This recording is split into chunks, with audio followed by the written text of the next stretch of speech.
I think it is only fair that we get into our first topic of the day, which is some pretty big news.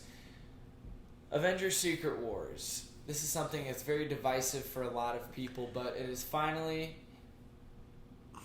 found its writer in Michael Waldron, who most recently wrote Doctor Strange. Brings me pain.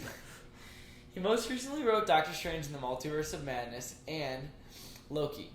So this caused a great divide in fans, and I fully expected that to happen. Yes, this is the divide, the physical divide you are seeing. Oh, also, by the way, guys, the viewers, I hope you enjoy this now. Artwork. We stole it from Michelangelo's personal collection. So really, he actually predicted every character in the MCU.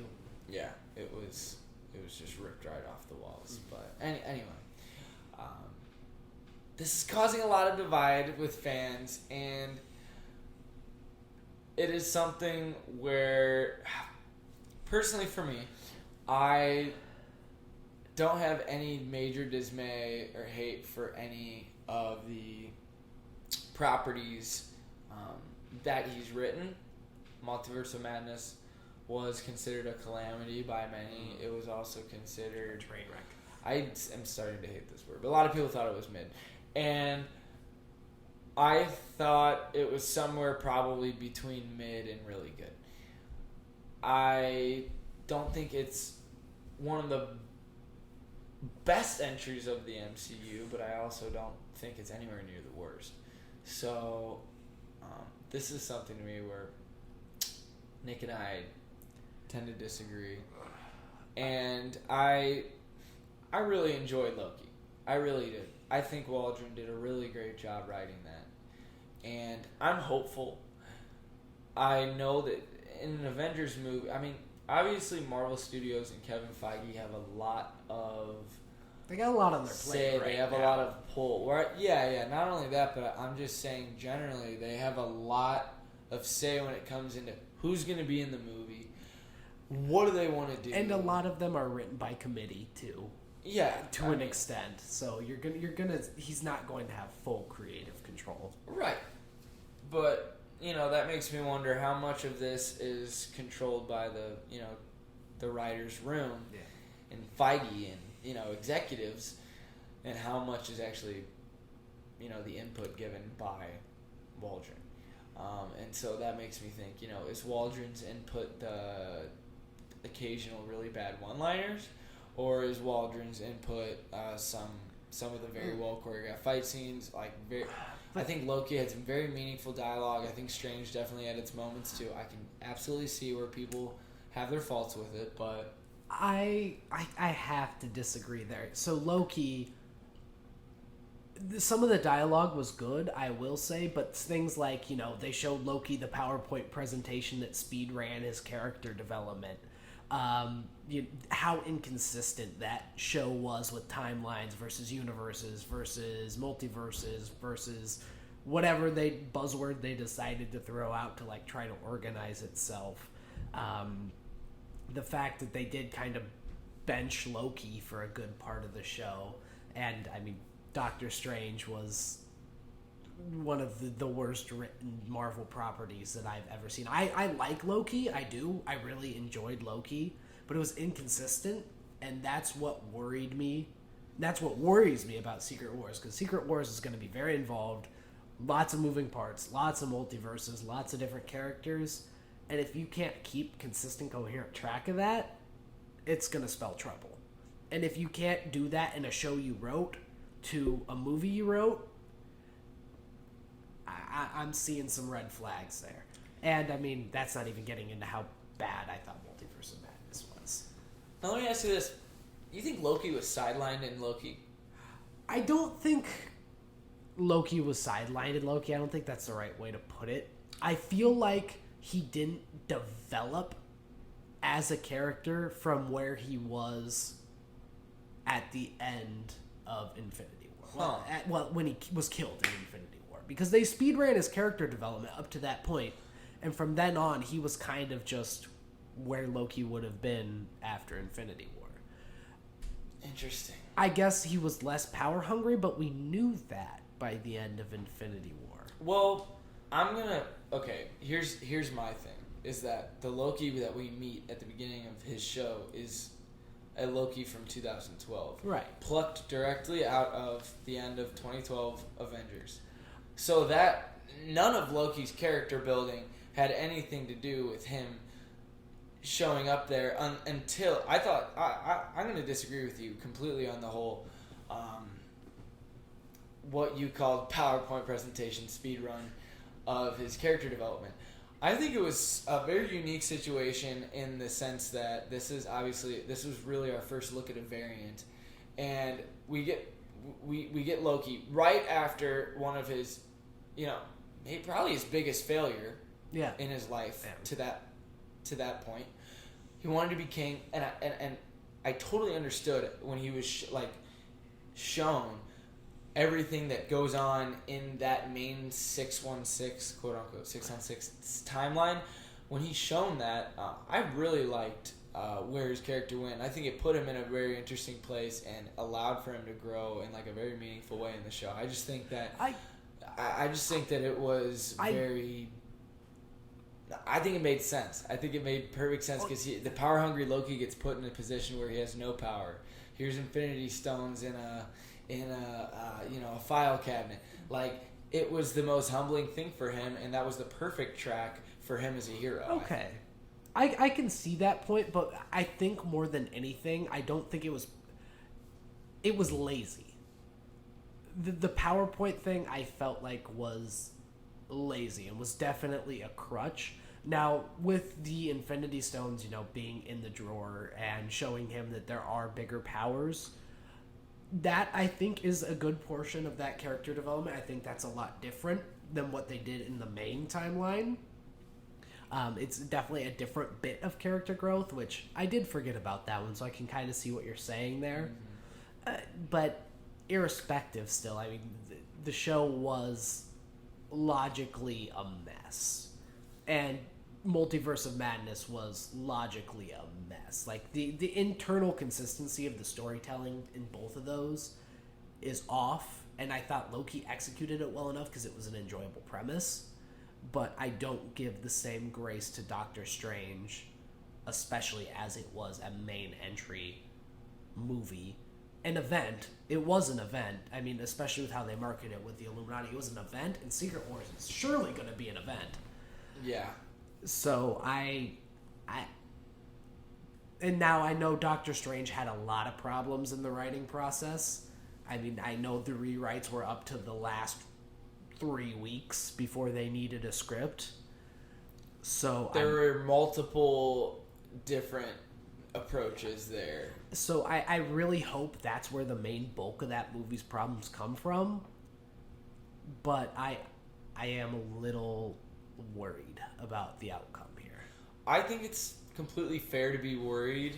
I think that just part of me is always I always just go to the side of, well, let's just see how it is until it comes out, and then that's where the debate can start for me usually. But I'm always going to be on the side of let's just sit tight and for example, it's we're going to be talking about more of like the future of who's going to be writing Marvel properties and kind of going with that whole idea of worrying about it. And everybody's expendable at this point. I mean, they're changing directors and writers every day. So this is a post-Russo brothers, post-Joss Whedon era of the MCU.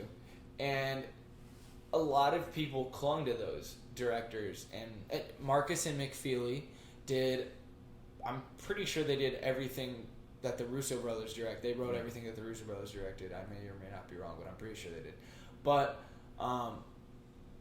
once that era is over, it's extremely hard to find people to fit into those shoes. And I was very trustworthy of Taika Waititi until Love and Thunder. Yeah. I mean, I trust broken. Once again, I didn't despise it as much as Nick and a lot of other people did, but I 100% thought it was a downgrade from Ragnarok, and it's one of those things where, we thought, Marvel Studios a lot of times will pick their in the system people. In this case, Waldron's coming back, and I'm not going to touch too much on that later, but it seems very much like it's becoming kind of a boys' club, like in-house writers and in-house directors, and they're getting the jobs and they're failing upwards in some cases, and I think it sucks because I'm always a proponent of if it ain't broke, don't fix it. That's how I was with Taika. That seemed like the logical move to bring Taika back post Ragnarok. In a directing sense, yes. Not in a writing and full creative control sense, I don't think. It was very interesting to think, well, maybe the reinvention of Thor right before Infinity War with Ragnarok, right place, right time, maybe that was why Ragnarok worked so well. Or maybe it was simply a better balance of humor and, humor and heart and fighting visuals and all that. Anyway, we can't go down the Love and Thunder rabbit hole, but I do think this is an interesting thing to take away, and I'm excited to see where this goes. I do think that in-house directors and writers, Marvel Studios is doing a lot of that these days, and whether or not we see that prove to be detrimental or helpful, I think we have yet to see, but we also do have some examples of that coming into fruition. I would really like to see some fresh faces brought in going forward in Phase 5 and 6. I think it needs the MCU desperately needs new writing, and it needs new direction. And I think that's kind of what She-Hulk was trying to be, was new writing, new direction. I think it's just, honestly, to me, it was an expansion of genre and scope in the MCU. I think that was just an example that not everything's... Like, Marvel Studios, to me, had a very specific tone in every single project. Mm-hmm. Up until these last 2 years, I would say. And unfortunately, people wanted them to experiment, and I don't know how well the experimentation is going. But a case could be made with Werewolf by Night coming up. It seems like it might be a hit and miss type deal. That could be very much the decision maker.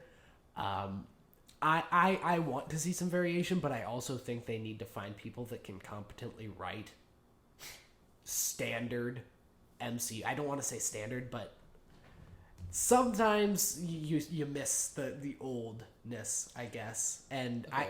Somebody that could competently write something to the level that, was seen in Infinity War, was seen in Captain America Civil War, something to that level, I think would also be a good balance to have. Because experimentation, I think, belongs on Disney+. Yeah. I think that is 100% the right place to try new things. And I think office. The movies should stay the epics. It's like Star Wars for me. It's like Andor.